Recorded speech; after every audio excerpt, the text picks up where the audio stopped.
Jute, jute जानते हो। और कौन आ गया? पटसन। जूट पटसन एक है, चला जूट लिख लो। उसके बाद और बोलो रेशम। रेशम जो है ये सब क्या है? प्राकृतिक। कृत्रिम में आ जाओ। पहला कृत्रिम रेशा जो है नायलॉन है। उसके बाद कौन है? पॉलिस्टर है। कौन है चला?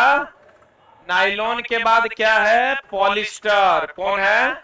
पॉलिस्टर। इसके बाद है रेयन। क्या है? रेयन। कृत्रिम रेशा है। जल्दी से लिख लो।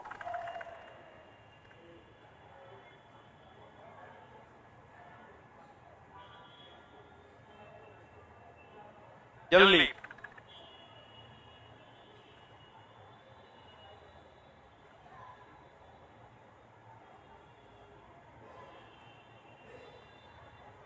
लिख लिया?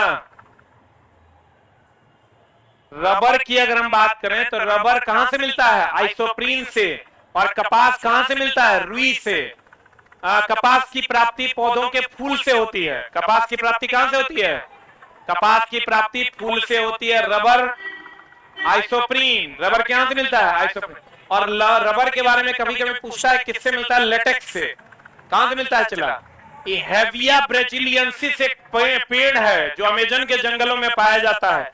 उसके लेटेक्स यानी दूध से मिलता है हमको रबर। क्या नाम है उस पेड़ का? जो रबर है ये मिलता है हेविया ब्राजीलियंसिस। हेविया ब्राजीलियंसिस। ब्राजीलियंसिस हेविया ब्राजीलियंसिस के पेड़ से मिलता है। क्या? पेड़ के लेटेक्स से। पेड़ के लेटेक्स यानी दूध से। पेड़ के लेटेक्स यानी किससे? दूध से मिलता है। क्या क्या मिलता है दोस्त? रबर। हेबिया ब्राजीलियंसिस के पेड़ के दूध यानी लेटेक्स से प्राप्त होता है। हिबिया ने चला हेबिया। हेबिया ब्राजीलियंसिस। और ये पेड़ कहां पाया जाता है? अमेजन के जंगलों में पाया जाता है। ये वो लिखता है मेरा तारीफ करो ना तो लाइव बंद कर देंगे। लिखता है सर आप पढ़ाते हैं दिल गार्डन गार्डन हो जाता है। चला मेरा तारीफ नहीं करेगा तो फिर हम एकदम लाइव भी बंद कर देंगे। पैसा लेके पढ़ाएंगे तो छोटा सा अटपट लिखेगा। अभी देखो वो लिख रहा है गुड़िया तुम रोज काहे नहीं आती है पढ़ने। अब मान लो कि गुड़िया आ भी जाएगी पढ़ने तो उससे तुम उसका कमेंट्स ही तो देख पाओगे। अब देखो ये हो गया। अरे हुआ। इधर आ जाओ। इधर इधर इसको मिटाएं। कौन सा पेड़ से? हेबिया ब्राजीलियंसिस के लेटेक्स से। किससे? लेटेक्स से। आइसोप्रीन। आप कह देगा चला रबर एक प्राकृतिक बहुलक है।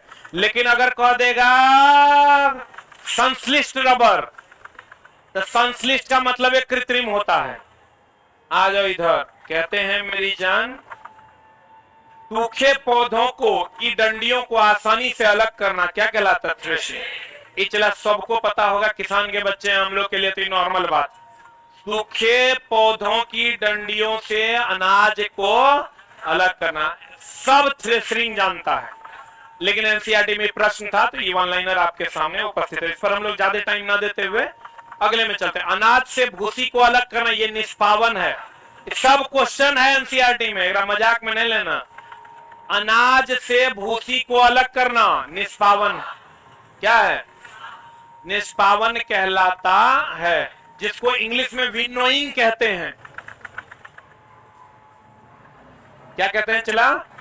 अनाज से भूसी को अलग करना विनोइंग यानी निष्पावन कहलाता है। लेकिन यही अगर तुरा कह देगा सूखे डंठल किधर गया? सूखे पौधों की डंडियों से अनाज को अलग करना क्या कहलाता? थ्रेशिंग। तो बताओ तो चला ई बात और ई बात दोनों अलग अलग है कि नहीं है? ई तो हम लोग तब जो भूसी वगैरह अलग करते नहीं या गुंडा अलग करते हैं। गुंडा जानता है रे? वो फिल्म वाला गुंडा नहीं होता। धान में चावल में का जो गुंडा होता है उसको हम लोग करते हैं अलग। उस विधि को हम लोग निष्पावन कहते हैं। क्या कहते हैं इसको? और चला तुमको हम हमेशा पढ़ाते हैं कि समुद्री जल का शुद्धिकरण किसके द्वारा होता है? किसके द्वारा? आसवन। समुद्री जल का शुद्धिकरण जो है ये आसवन विधि द्वारा होता है। कौन विधि द्वारा? और पेट्रोलियम का शुद्धिकरण जो है, पेट्रोलियम का शुद्धिकरण ये होता है प्रभाजी आसवन विधि द्वारा। और अगर कह देगा स्विमिंग पूल का पानी किससे साफ होता है? स्विमिंग पूल का पानी किससे साफ होता है? क्लोरीन से। किससे?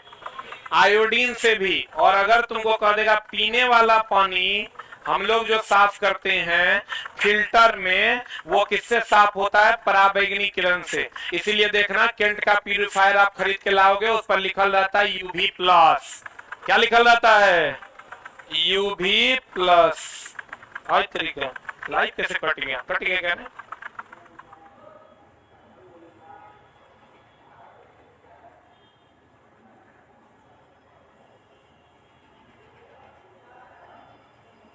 कट गया।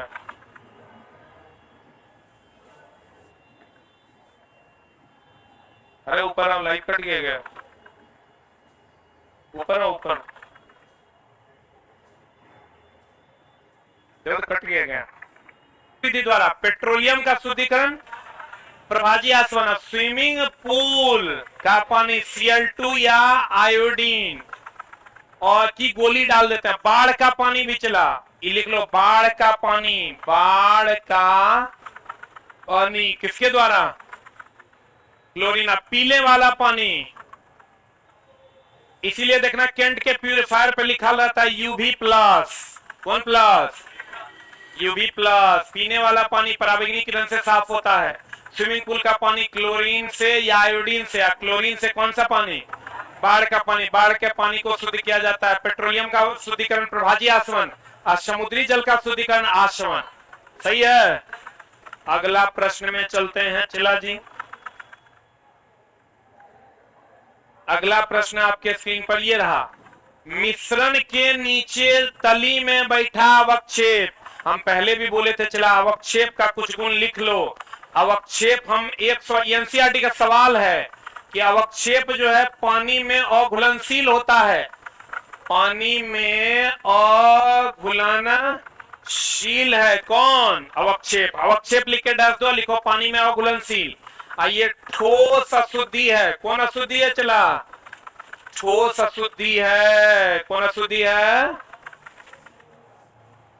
ठोस अशुद्धि है।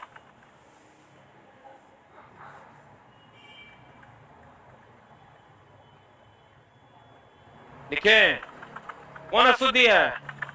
ठोस अशुद्धि है। तथा मिश्रण के नीचे तली में बैठे अवक्षेप को अवसादन तथा ऊपरी भाग को अलग करना क्या कहलाता है? निस्तारण। अब देखो चला, ये जो तुम पानी डाले हो, यहाँ जो गंदगी नीचे अलग हुआ है इसको हम लोग कहते हैं अवक्षेप। ये जो ऊपर वाला मटेरियल है इसको हम लोग कहते हैं निस्तारण। कहते हैं मिश्रण के नीचे तली में बैठे अवक्षेप को अवसादन, यानी इसको अवसादन कहते हैं। ये जो अवक्षेप है इसको हम लोग क्या कहते हैं? चला, ये जो अवक्षेप है इसको हम लोग अवसादन तथा ऊपरी भाग को अलग करना क्या कहलाता है? निस्तारण। या अलग करने की विधि को क्या कहते हैं? निस्तारण। क्या कहते हैं? निस्तारण कहते हैं। कहता छानने की प्रक्रिया निस्यंदन। इसलिए चला हम लोग हमेशा कहते हैं नाले के पानी से ठोस अशुद्धि को अलग करना निस्यंदन। हम जो पानी पीते हैं यह प्रक्रिया भी निस्यंदन है, क्योंकि हम जो चला पानी पीते हैं वो पानी ऊपर से नीचे जाती है, नीचे ठोस अशुद्धियां जमीन के स्तरों पर निकल जाती है। और उसके बाद देखो हम लोग पानी कैसे पीते हैं। ये हमारा पृथ्वी का सतह है, ये पानी का पाइप है, और ये चला ऐसे अलग हुआ। ये यहाँ जो पानी है, यहाँ जो पानी है, ये पानी ठोस अशुद्धियां अलग हो जाती हैं, बाकी पानी नीचे आ जाता है। ठोस अशुद्धियां अलग हो जाती है, बाकी पानी कहाँ जाता है? नीचे। नीचे आता है। चला फिर हम लोग जो है पाइप की सहायता से इसको क्या करते हैं? खींच लेते हैं। खींच लेते हैं ये पानी को, और खींच के फिर हम लोग पी लेते हैं। यह प्रक्रिया भी निस्यंदन है। क्या है ये? नाले के पानी, जो नाला का पानी है, समझ लो जितना नाला में बह रहा है पानी, फिर हम लोग पीते हैं। लेकिन यह विधि क्या कहलाती है? निस्यंदन। इसमें लेकिन ठोस अशुद्धियां ही अलग होती है। इसीलिए तो हम लोग पराबैंगनी किरण का उपयोग करके एंटी उसका जितना भी बैक्टीरिया है उस सबको क्या करते हैं, मार देते हैं। क्योंकि निस्यंदन विधि में सिर्फ और सिर्फ अघुलनशील अशुद्धि ही अलग होगा, जो ठोस अशुद्धि है वही अलग होगा। द्रव अशुद्धि में घुला हुआ पदार्थ अलग नहीं होगा। और नाले के पानी का शुद्धिकरण हम लोग निस्यंदन विधि द्वारा करते हैं। हम लोग जो पानी पीते हैं भूजल, वह भी निस्यंदन विधि द्वारा ही शुद्ध होकर पिया जाता। क्लियर है? बोलेंगे निस्यंदन में लिखना, निस्यंदन लिख के डैश देना और लिखना नाले के पानी का शुद्धिकरण। नाले के पानी का शुद्धिकरण, नाले के पानी का शुद्धिकरण निस्यंदन विधि द्वारा होता है। नेक्स्ट, हम लोग जो पानी पीते हैं, हम लोग जो भूजल पीते हैं, हम लोग जो भूजल पीते हैं वह भी निस्यंदन विधि द्वारा शुद्ध किया जाता है। हम लोग जो भूजल पीते हैं कौन विधि द्वारा चला? निस्यंदन विधि द्वारा क्या किया जाता है? शुद्ध किया जाता है। या हम लोग ऐसे कह सकते हैं, निस्यंदन बोले तो नाला का पानी, हम तो ऐसे ही याद रखें चला, निस्यंदन बोले तो नाला का पानी, निस्यंदन बोले तो भूजल का शुद्धिकरण। भूजल, भूजल जो हम लोग डायरेक्ट पीते हैं वो। और निस्यंदन में ठोस अशुद्धि अलग होता है, ये बात भी लिख लो। निस्यंदन में कौन अशुद्धि अलग होता है? ठोस अशुद्धि अलग होता है। निस्यंदन की अगर हम बात करें चला, इसमें ठोस अशुद्धि जो है वो अलग हो जाता है। निस्यंदन में ठोस अशुद्धि अलग होता, निस्यंदन में ठोस अशुद्धि अलग होता। निस्यंदन में कौन अशुद्धि अलग होता है? ठोस अशुद्धि अलग होता है।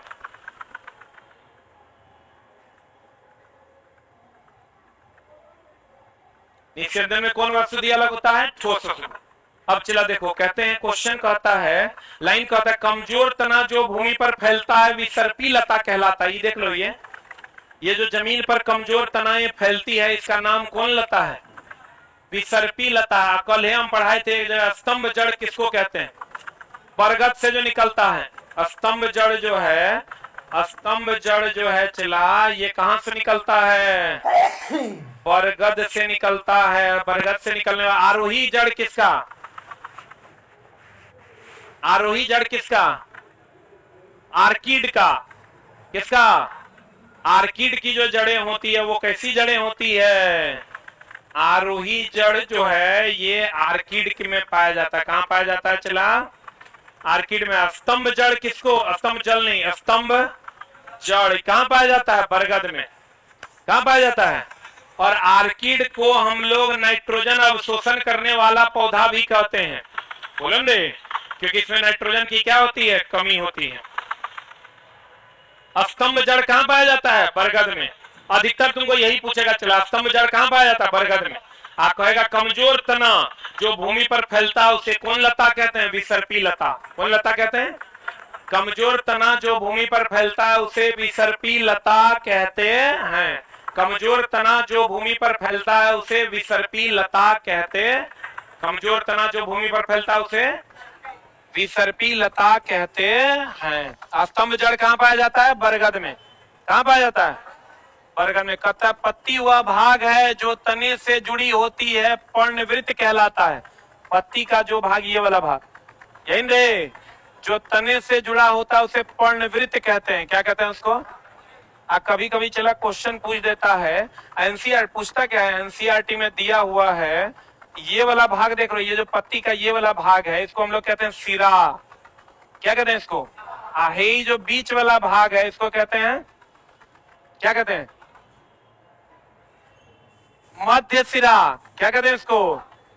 मध्य सिरा, यही जो भाग है ये पर्णवृत्त। एनसीईआरटी में यही 3 गो सवाल दिया हुआ है, सिरा, मध्य सिरा और पर्णवृत्त।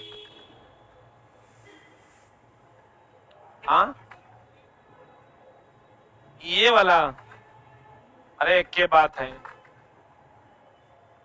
यही क्वेश्चन आया था, फिगर वाला क्वेश्चन अगर तुम देखा होगा तुमको मिलेगा।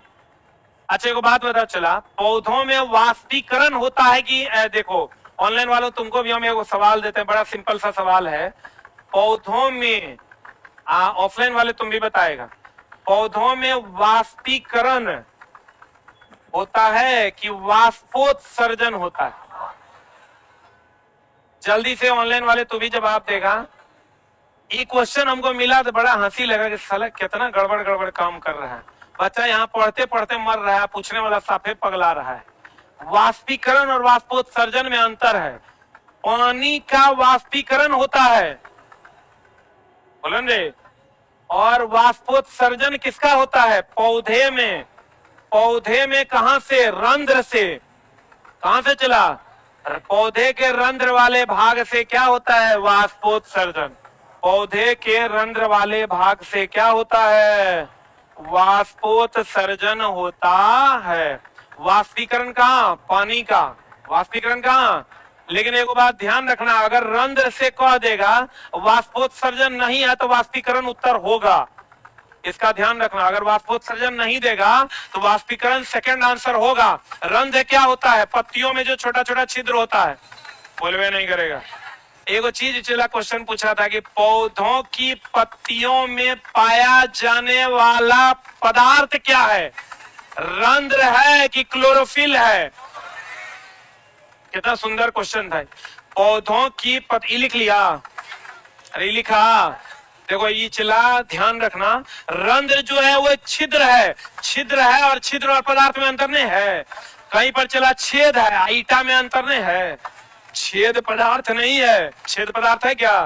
क्वेश्चन तुम्हारा पूछा है कि पौधे की पत्ती में उपस्थित पदार्थ, उपस्थित पदार्थ क्या है?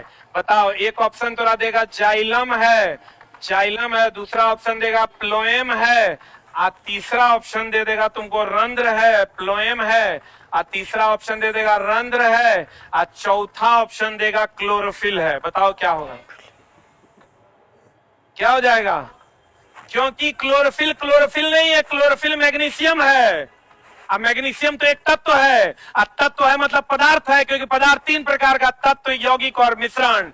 क्लोरोफिल में मैग्नीशियम है, मैग्नीशियम तत्व है, और तत्व पदार्थ के प्रकार हैं, इसलिए तत्व एक प्रकार का पदार्थ है। इसीलिए हम लोग कहते हैं पौधे की पत्ती में उपस्थित पदार्थ जो है वो क्लोरोफिल है। क्लोरोफिल क्लोरोफिल नहीं है, क्लोरोफिल मैग्नीशियम है, और मैग्नीशियम मैग्नीशियम नहीं है, मैग्नीशियम तत्व है, और तत्व तत्व नहीं है। तत्व क्या है? पदार्थ। क्लियर है? बोलो ना रे। What is the answer? 4 number is the right answer. बोलो हाँ, बोलो हाँ। कहलाती है वाष्पीकरण की वाष्पोत्सर्जन क्या कहलाती है? वाष्पोत्सर्जन कहलाती है। क्लियर है? और पानी का क्या होता है? वाष्पीकरण। अच्छा चला, जब इतना तू पढ़िए लिया तो एनसीईआरटी का एक और सवाल है, बताएगा? बता दो तुरा, हम पूछ जाएंगे कि तू सही में पढ़ता है। एक बात बताओ चला, कहते हैं वाष्पीकरण, हमको ये याद कर रहे, देखो पानी है, रट्टा मारोगे चला तो उसमें छेपी सोसी हो जाएगा, सोसी छेपी हो जाएगा। हम ये याद करेंगे कि वाष्पीकरण है ऊष्मा लेगा। क्या करेगा? ऊष्मा लेगा। तो लेगा तब ना पानी गर्म होगा तो वाष्प बनेगा। क्लियर है? अब आ जाओ ऊर्ध्वपातन पे, हंसना नहीं। ऊर्ध्वपातन हमको पता है ठोस से गैस में बदलता है। ठोस से किसमें बदलता है?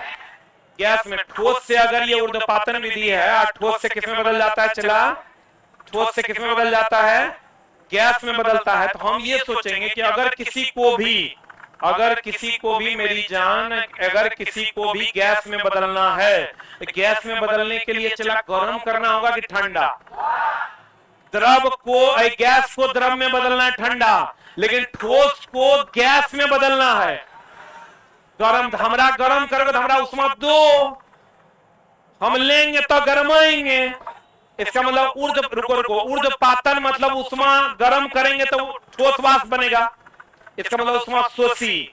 लेकिन अगर गैस को द्रव में बदलना है संघनन, वाष्प को गैसों का ना, वाष्प को द्रव में बदलना है संघनन, तो वाष्प को द्रव में बदलेंगे तो ठंडा करना होगा, और ठंडा करेंगे तो उष्मा निकालना होगा, और उष्मा निकालना होगा तो उष्मा छपी अरे चलाई गोंगो गोंगो हो जाएगा। हम तेरे को जुगाड़ बता देते हैं, देखो कैसे। ठोस, ये देखो कभी नहीं भूलेगा तू, ठोस द्रव गैस, इस तरीके से अगर चलोगे तो एकरा गरमाओगे तो द्रव बनेगा, द्रव को गरमाओगे तो गैस बनेगा। अब गरमाने के लिए उष्मा लेना पड़ेगा, क्या करना पड़ेगा, इस सब उष्मा शोषी। आज से पहले चला हम इसको कभी नहीं ऐसा पढ़ाए थे, ध्यान से देखना। और अगर गैस को द्रव में बदलोगे और द्रव को ठोस में बदलोगे, इचला गर्म करना होगा। अब बताओ, गैस को ठंडा करेंगे द्रव, द्रव को और ठंडा करेंगे ठोस, इसका मतलब ये ठंडा करना होगा। ठंडा तब होगा जब उष्मा निकालेंगे, और उष्मा निकालेंगे मतलब उष्मा शेपी। रुक रुक रुक रुक रुक रुक, इसका मतलब ठोस से गैस में बदलेगा, यह ऊर्ध्वपातन। और ऊर्ध्वपातन जो है उष्मा शोषी है, और चला अगर गैस से द्रव में बदलेगा, यह है संघनन, और संघनन उष्मा क्षेपी है। और मेरे दोस्त ठोस से सीधे गैस में बदलेगा, ध्यान देना, इधर ठोस से गैस नहीं है, ध्यान दो, है ठोस से किधर नहीं, गैस से, ये तो ठोस से गैस है, और गैस से ठोस में बदलेगा तो क्या कहलाता है, डिपोजिशन। क्या कहलाता है, डिपोजिशन। तो बताओ, गैस से अगर ठोस में बदलेगा, गैस से ठोस में बदलेगा, गैस से किसमें बदलेगा, ठोस में। गैस से ठोस यही ना, ठीक तो है, चलो। गैस से ठोस जो है, गैस से ठोस ये है, यही नहीं, गैस से ठोस है। तो गैस से जब ठोस में बदलेगा तो डिपोजिशन। बताओ, ठंडा करेंगे कि गर्म। खाली तुम ही सोचना चला कि अगर ठंडा कर रहे हैं तो उष्मा निकालना होगा, उष्मा छेपी, और गर्म कर रहे हैं तो उष्मा देना होगा, उष्मा शोषी। अरे नहीं बुझागा, तुम आंख मुन्ना कराए, द्रव का वाष्पीकरण हो रहा है, द्रव गर्म हो रहा है, गर्म होकर वाष्प बन रहा है, इसका मतलब गर्मी देना पड़ेगा, मतलब उष्मा शोषी। नहीं समझा, सीधा सीधा बात, गर्म करेंगे तो उष्मा शोषी, और ठंडा करेंगे तो उष्मा छेपी। जल्दी से लिख लो, पता नहीं समझ में आया कि नहीं आया। आया रे,